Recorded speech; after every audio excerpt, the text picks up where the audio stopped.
I'm not surprised, though I wasn't surprised by the level of frustration. In fact, to her own credit, she said the president is terrible. And given what Nigerians have endured under, first of all, the 8 years of Buhari and now almost 2 years of President Tinubu, I think using the word terrible is even an accolade because Nigerians are in despair and despondency. But in Nigeria, the problem is there is sufficient anger and frustration. The question is, what do we do with the frustration that we have?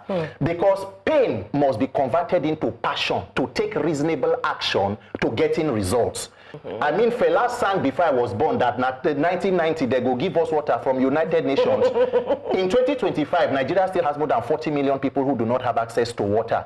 So everybody who came out to support this challenge came from a place of pain and frustration.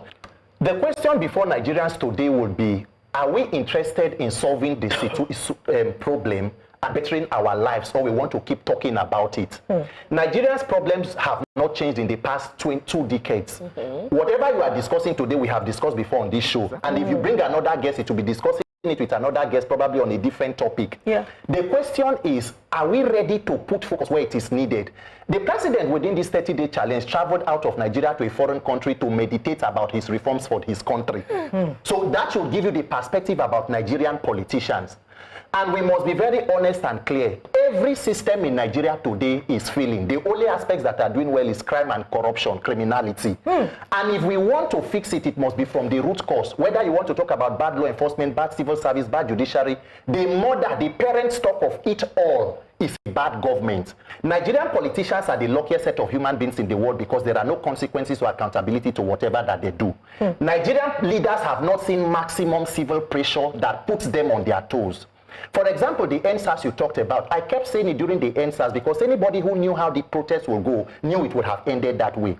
We were shouting on the streets for how many days? NSAS, NSAS. Nobody was looking at the bigger picture. If you NSAS, you will protest against NSCDC, EFCC, Army, DSS. The parent stock is a bad law enforcement system.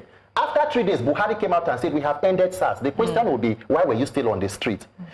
If you talk about the end bad governance protest, let me ask you, how do you end bad governance? You end bad governance by electing good governance. How do you elect good governance? It has to be through INEC. INEC is the weapon that is fashioned against Nigerians. What is the deterrence for performing badly? If President Tinubu fails to attend to the 30 days run challenge, how will you address him? How do you hold him accountable? If in 2027 the government is able to rig themselves back into power, what happens to the people? So there must be a way of holding public leaders accountable. That is how you must get them to do what they need to do.